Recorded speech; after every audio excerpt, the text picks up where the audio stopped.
if you are a 1040 W-2 person or even a 1099 person, and every year for your entire life, you've always filed your taxes, paid your tax, which is nothing wrong with this, by the way. I'm just making an example. If you're the kind of person that's always dotted your I's, crossed your T's, 1099, W-2, always paid your taxes at the end of the year, like you're always doing your taxes, always doing your taxes, right? Sometimes you owe, sometimes you get a refund. If that's you, the system with the LLC should be very comfortable to you because it's an extension. It's like an amplification of what you're already doing. It's a statutory system. You're taking a leased governmental entity, which is an LLC, and following their rules, quarterly tax returns, doing your minutes, annual reporting. You're doing all these things that the government tells you you have to do in order to use that entity, so that at the end of the year you can pay capital gains tax every year because the government tells you you have to do that because of the entity that you're using.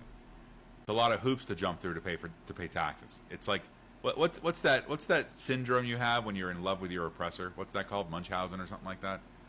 Someone put it in here. It's like you're doing all that work, Stockholm, right? You're paying you're paying for the entity, right? You're doing that every year. You're doing all the paperwork, the minutes, your filings and stuff like that. You're doing all that just to pay capital gains tax at the end of the year. Just like in your person, you're doing all of this stuff just to pay taxes at the end of the year. Trust is completely different. It doesn't operate within the statutory system. It has full discretion whether it does this or doesn't do that. Whether it pays for this or doesn't pay for that. Whether it pays for it this year or doesn't pay for it this year. It has full discretion. In statutory system, you don't have that choice. You have to follow their roadmap. You have to follow their contract because it's a state-supplied contract, cookie-cutter contract, one-size-fits-all contract. While effective, it's as effective as you filing your taxes every year, 1040, and usually owing taxes at the end of the year. It's as effective as that. It's basically a larger version of that. And with his system, you also pull yourself a salary from the LLC, right? You pull yourself a salary. But you're doing all these extra things because the government tells you have to do it, because that's the contract you're using by using an LLC. Well, with a trust, you're not reporting to anybody, and you're still paying yourself a salary because you're managing the trust and the assets in it.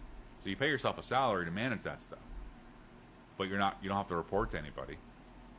So you're doing a lot less, and at the end of the year, you have the option to do different things with the capital gains tax.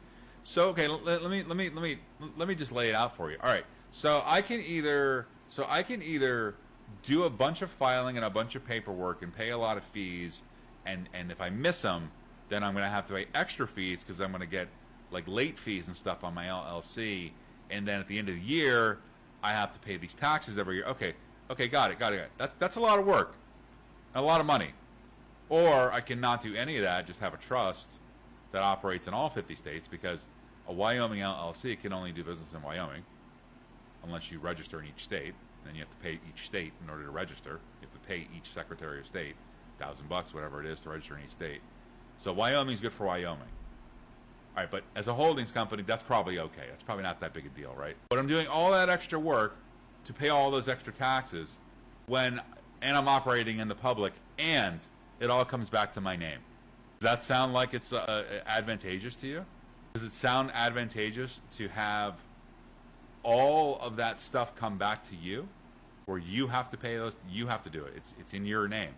Even if there's a privacy veil and things like that, your name is somewhere on that thing. You have to take care of the taxes. That's on you. And with that model, you must pay capital gains tax every year. It's a corporate veil from things like creditors. But when you start talking about the Corporate Transparency Act, no corporate veil is going to save you from that. No, it's not going to happen. Money laundering and trafficking stuff, the Corporate Transparency Act will not stop the government from looking in when they want to do it. They cannot look in on a trust. State shall not impair the obligations of a private agreement, and no judge has jurisdiction. No statutory judge. So with a trust, there's no reporting. It's very similar to a corporation, believe it or not. It's funny because I've been thinking about this for the last day or so. It's like the trust is a few different things. The trust is a lot like a person. It can do a lot of things that a person can do. except better. Better favorability with the banks, you know, with your person, which your name is you're a beneficiary of that trust I was talking about, the one that was made in your name. And when you get your bank account at the bank as in your person, they FDIC insure you up to $250,000. That's because banks insure bank accounts per beneficiary $250,000. That's why that number is like that. Because when you go get your trust bank account, you can have up to 5 beneficiaries on your trust bank account and be insured up to $1.25 million, which is 250 times 5. So there's more favorability in the banking system. You guys, if anybody here has worked a regular job, like a W-2, 9 to 5, Monday through Friday kind of thing, you have a lot of reference to how corporations are structured. They have things like CEOs, CFOs, COOs, officers of the company, right? And usually the positions are separate, they're distinct, they have different salaries, they have all that stuff. It's a very complicated model. There's a lot of pieces to it. A trust is very similar in that, where it's got a trustee that does all those jobs. It's you. You have discretion on how it operates, on how the financials go, on how all that's all discretionary power that's in your contract to do that. So you don't have anybody that's it's just you. There's no board of directors. There's no board that you have to answer to. There's no boss that you have to answer to. However, it does operate like a company because you're both the employer and the employee. You do have a few offices, like your compliance steward, who helps your. The compliance steward is more to help make sure that the rules of your own trust are being followed. So you're like the employer and the employee. Like now I'm managing my trust, so I start giving myself a salary. Well, how much of a salary, Mr. Employee? I don't know, Mr. Employer. How much do you want? Well, I think I deserve, I don't know, $1,000 a week. Okay, that's fair. Can I have a signing bonus? Sure, you can have a signing bonus.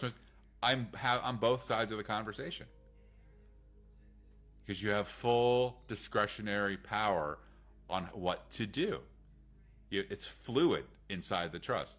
It's very stagnant and statutory, kind of fixed in a corporation. It's public. And it's government contract. They're government entities that you're leasing. Trusts are private. They're eternal. When you're gone, it will keep going after you. Your next person steps in line, just like royalty. When Queen Elizabeth died, attorneys did not get involved. Prince, now King Charles, just stepped into place and assumed the mantle, as will happen with your trust. Will not happen with your person and you pass away and you don't have a plan. You might have a revocable trust to help some things pass through probate, but most of your stuff the state's going to come after it, creditors are going to come after it, attorneys are going to come after it, Medicare's going to, if you don't have a plan, the state has a plan for you.